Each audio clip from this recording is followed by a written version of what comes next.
ലാലിഗയിൽ Barcelona Rayo വല്ലക്കാനോയെ എതിരില്ലാത്ത ഒരു ഗോളിന് പരാജയപ്പെടുത്തി. ഈ മത്സരത്തിലെ ചില ടോക്കിംഗ് പോയിന്റ്സ് നമുക്ക് നോക്കാം. ആദ്യമേ പറയേണ്ട കാര്യം എന്ന് വെച്ച് കഴിഞ്ഞാൽ ബാഴ്സയുടെ നാച്ചുറൽ ഫുട്ബോൾ, ഹാൻസി ഫ്ലിക്കിന്റെ കീഴിൽ ബാഴ്സ ഇത്രയും കാലം കളിച്ചുകൊണ്ടിരുന്ന ആ ഒരു ഫുട്ബോൾ ഈ മത്സരത്തിൽ കളിക്കാൻ കഴിഞ്ഞിരുന്നു. High line, high attacking football തന്നെയായിരുന്നു ബാഴ്സ ഈ മാച്ചിൽ കളിച്ചിരുന്നത്.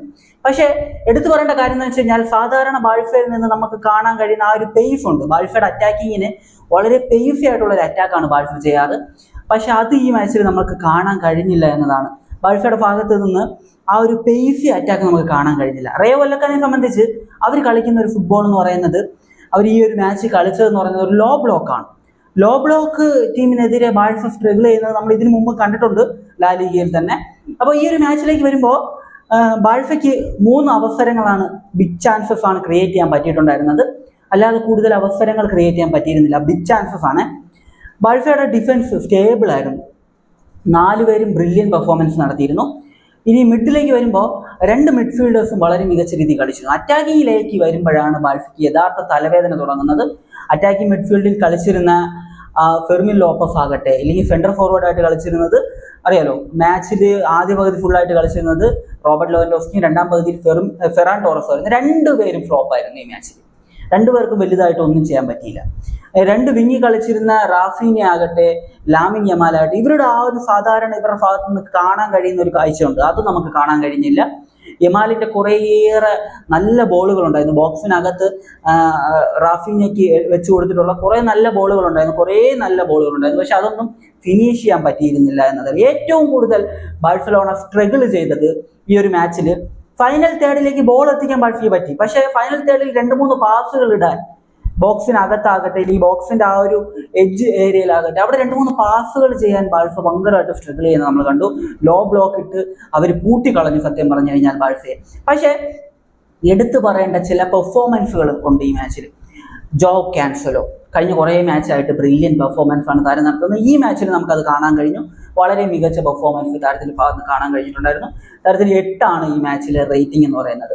അടുത്തെടുത്ത് പറയേണ്ട പേരാണ് റൊണാൾഡ് അറോജോ. കഴിഞ്ഞ ഒരു വീഡിയോയുടെ താഴെ, അതായത് ഞാൻ ഈ ഒരു ന്യൂകാസ്റ്റൽ മാച്ചിന് മുമ്പ് ഒരു വീഡിയോ ഇട്ടിട്ടുണ്ടായിരുന്നു, അതിൻ്റെ താഴെ വന്നിട്ടുള്ള കുറേ കമൻറ്റുകൾ ഉണ്ടായിരുന്നു റൊണാൾഡ് അറോജയെ പറ്റി. കുറേ മോശം കമൻ്റാണ്. പിന്നെ അതിൽ ഒരാൾ പറഞ്ഞിരുന്നുണ്ട് 10 പേരെ വെച്ച് കളിച്ചാലും കുഴപ്പമില്ല. വീഡിയോ കാണുന്നുണ്ടോന്ന് അറിഞ്ഞുകൂടാ, ചിലപ്പോൾ കാണാം ഈ ഒരു വീഡിയോ. 10 പേരെ വെച്ച് കളിച്ചാലും കുഴപ്പമില്ല, അവനെ വെച്ച് കളിപ്പിക്കേണ്ട എന്നൊരു കമൻറ്റ് ഉണ്ടായിരുന്നു. അപ്പോൾ ബ്രില്യൻ പെർഫോമൻസ് ആണ് ഈ മാച്ച് നടത്തിയിട്ടുള്ളത്. 8.1 റേറ്റിംഗ് ഉണ്ടായിരുന്നു. വലിയ 1-2 മിസ്റ്റേക്സ് ഒക്കെ വരുത്തിയിട്ടുണ്ട്, ഇല്ലെന്ന് പറയുന്നില്ല. എന്നാൽ പോലും ആ ഒരു ഹെഡർ ഗോൾ കിടിലൻ ഹെഡർ ആയിരുന്നു. കീപ്പറിന് ഒരു അവസരവും ഇല്ല. ഈസി ആയിട്ട് ആ ഒരു ഫ്രണ്ടിൽ ഒരു പ്ലെയർ നിൽപ്പുണ്ട്, ആ പ്ലെയറെ ഹോൾഡ് ചെയ്തിട്ടാണ് ഒരു ഹെഡ് ചെയ്യുന്നത്. അത് പെർഫെക്റ്റ് ആയിട്ടുള്ള ഫിനിഷാണ്. നേരെ പോസ്റ്റിൽ തട്ടിയിട്ടാണ് അകത്ത് പോകുന്നത് ഒരു ബൗൺസിന് ശേഷം. കീപ്പറിന് ഒരു അവസരവും നൽകാത്തൊരു ഫിനിഷ്. അത് മാത്രമല്ല, താരത്തിന്റെ ഭാഗത്ത് നിന്ന് സാധാരണ ഡിഫൻസീവ് ആയിട്ട് നന്നായിട്ട് കളിക്കാറുണ്ട് പല മാച്ചിലും. പക്ഷെ ഓഫൻസിലേക്ക് വരുമ്പോൾ വളരെ മോശമായിരുന്നു. പക്ഷേ ഈ മാച്ചിൽ ചില മൊമെന്റ്സിലൊക്കെ നല്ല രീതിയിലുള്ള മുന്നേറ്റങ്ങൾ നമുക്ക് കാണാൻ കഴിഞ്ഞിട്ടുണ്ടായിരുന്നു. അത് മാത്രമല്ല, കഴിഞ്ഞ 2-3 മാച്ചിൽ ഞാൻ പറഞ്ഞിരുന്നു റൊണാൾഡോ അറോജയുടെ ഭാഗത്തു നിന്നും ലാമിൻ യമാലിന് വലിയ സപ്പോർട്ടൊന്നും ഇല്ല എന്നത്. പക്ഷേ ഈ ഒരു മാച്ചിൽ കുറച്ചൊക്കെ അദ്ദേഹം സപ്പോർട്ട് ചെയ്യുന്നത് നമുക്ക് കാണാൻ കഴിയാമായിരുന്നു. എടുത്തു പറയേണ്ട മറ്റൊരു കാര്യം എന്താണെന്ന് വെച്ച് കഴിഞ്ഞാൽ ബാഴ്സയുടെ 2 മിഡ്ഫീൽഡേഴ്സാണ്. ഫിസിക്കലി അത്ര മികച്ചവരല്ല അവർ. ബെർണാട്ട് ആകട്ടെ, പെഡ്രി ആകട്ടെ, ഫിസിക്കലി അവർ മികച്ചവരല്ല. പക്ഷേ ടെക്നിക്കലി ടോപ്പാണ്. അവരുടെ ടെക്നിക്കിന് മുന്നിൽ പിടിച്ചു നിൽക്കാൻ പറ്റിയിട്ടേ ഇല്ല റയോ വല്ലക്കാനയ്ക്ക് എന്നതാണ്. അവർ ഒരാൾ ലീവ് ചെയ്യുമ്പോൾ വേറൊരാൾ എടുക്കുകയാണ് ball. Understanding, peak level understanding അതേ പറയാനുള്ളൂ. എനിക്ക് തോന്നുന്നു 1-2 സീസൺ കഴിഞ്ഞു കഴിഞ്ഞാൽ ഈ ഒരു മിഡ്ഫീൽഡിനെ പിടിച്ചു കെട്ടാൻ പറ്റത്തില്ല ആർക്കും എന്ന രീതിയിൽ ഇവർ മാറാൻ സാധ്യതയുണ്ട്. ബ്രില്യൻ പെർഫോമൻസ് ആണ് മിഡ്ഫീൽഡിൽ നടത്തിയിട്ടുള്ളത്. കഴിഞ്ഞ മാച്ചിലും അത് തന്നെയായിരുന്നു നമ്മൾ കണ്ട ന്യൂകാസ്റ്റലിനെതിരെ.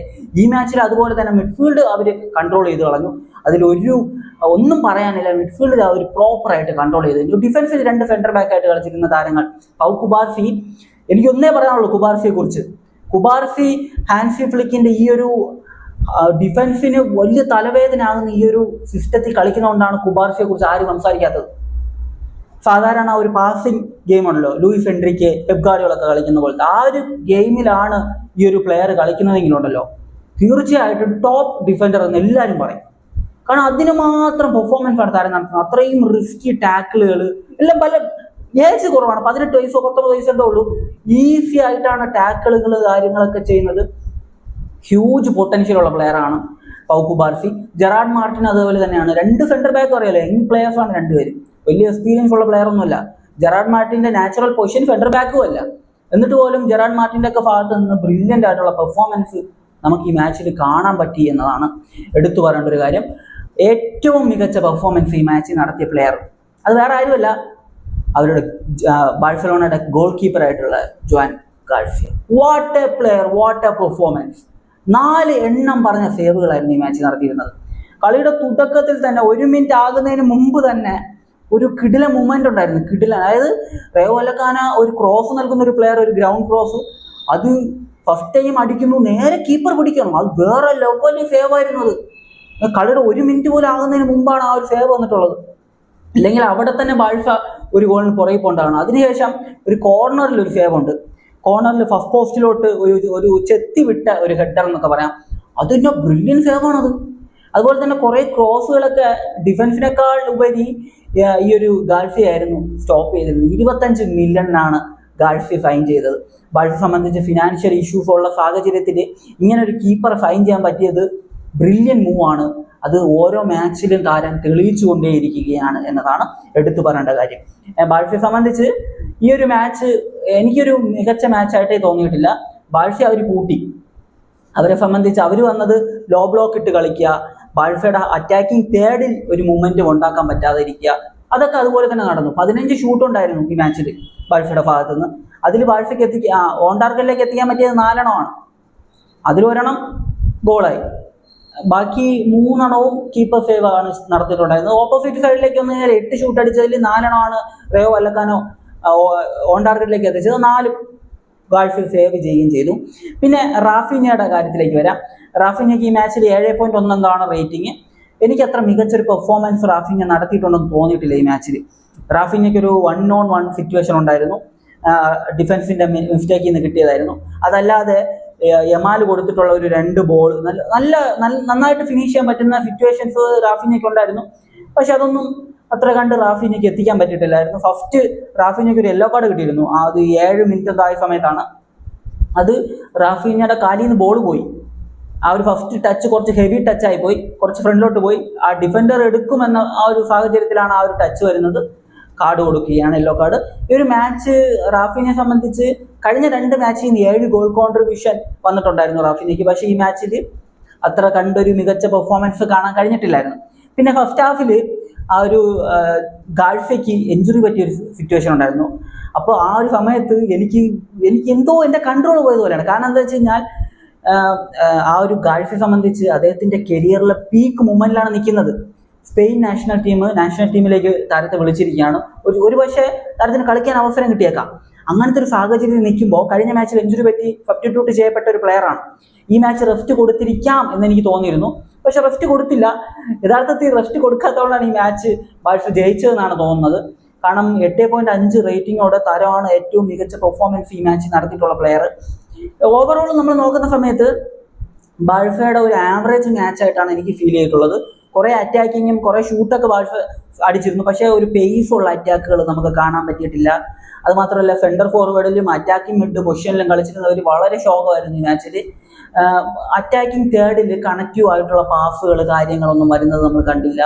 ബോക്സിനകത്ത് എസ്പെഷ്യലി ബോക്സിനകത്ത് എത്ര പാസ്സാണ് പരസ്പരം ബോക്സിനകത്ത് ചെയ്തിട്ടുള്ളതെന്ന് ചോദിച്ചു കഴിഞ്ഞാൽ 1-2 അത്രയൊക്കെ ഉള്ളൂ. അതിൽ കൂടുതൽ പറയാനായിട്ടില്ല. റാഫീഞ്ഞയ്ക്ക് കിട്ടിയിട്ടുള്ള അവസരങ്ങൾ റാഫീഞ്ഞയ്ക്ക് നന്നായിട്ട് കോൺട്രിബ്യൂട്ട് ചെയ്യാൻ പറ്റിയില്ല. എല്ലാ മാച്ചിലും എല്ലാ പ്ലേയേഴ്സിനും ഒരേപോലെ കളിക്കാനൊന്നും കഴിയത്തില്ല. അപ്പോൾ അതൊക്കെ നമുക്ക് മനസ്സിലാക്കണം. ഏറ്റവും ഇമ്പോർട്ടൻ്റ് ആയിട്ടുള്ള കാര്യം, ഈ മാച്ചിന് ഇറങ്ങുമ്പോൾ ബാഴ്സയ്ക്ക് 4 പോയിന്റ് ലീഡാണുള്ളത്. അതുകൊണ്ട് തന്നെ മസ്റ്റ് വിൻ മാച്ചാണ്. 3 പോയിന്റ് നേടുക എന്നതാണ് ഏറ്റവും ഇമ്പോർട്ടൻ്റ് ആയിട്ടുള്ള കാര്യം. നന്നായിട്ട് കളിച്ചോ കളിച്ചില്ലോ അതൊക്കെ പിന്നെ 3 പോയിന്റ് ബാഴ്സയ്ക്ക് നേടാൻ കഴിഞ്ഞു. ഡിഫൻസ് വളരെ മികച്ച രീതിയിൽ നിന്നു. റയോ വല്ലക്കാനെ സംബന്ധിച്ച് ഗോൾ അടിക്കാൻ ഓൺ ടാർഗറ്റിലേക്ക് നല്ല രീതിയിൽ ഫിനിഷ് ചെയ്യാൻ പറ്റിയ കുറേ അവസരങ്ങൾ അവർക്ക് ഉണ്ടാക്കി എടുത്തിട്ടുണ്ടായിരുന്നു അവർ. പക്ഷെ അതൊന്നും അത്ര കണ്ട് മികച്ച രീതിയിലേക്ക് വന്നിട്ടില്ല. അപ്പോൾ ഇത്രയേ ഉള്ളൂ ഈ ഒരു വീഡിയോ. അപ്പോൾ നിങ്ങളുടെ ഒപ്പീനിയൻ, നിങ്ങൾ മത്സരം കണ്ടിട്ടുള്ളവരാണെങ്കിൽ നിങ്ങളുടെ ഒപ്പീനിയൻ എന്ത് തന്നെയാണെങ്കിലും കമൻറ്റ് ചെയ്യുക. ഇപ്പം ഞാൻ പറഞ്ഞതിൽ എന്തെങ്കിലും തെറ്റുണ്ടെങ്കിലും കമൻറ്റ് ചെയ്യുക, നമുക്കതൊന്ന് ചർച്ച ചെയ്യാം. അപ്പോൾ അത്രയേ ഉള്ളൂ. വീഡിയോ ഇഷ്ടപ്പെടുകയാണെങ്കിൽ ചാനൽ ഒന്ന് സബ്സ്ക്രൈബ് ചെയ്ത് സപ്പോർട്ട് ചെയ്യുക. മറ്റൊരു വീഡിയോ കാണുന്നതായിരിക്കും. ബൈ ബൈ വിത്ത് ഫുഡേൽ.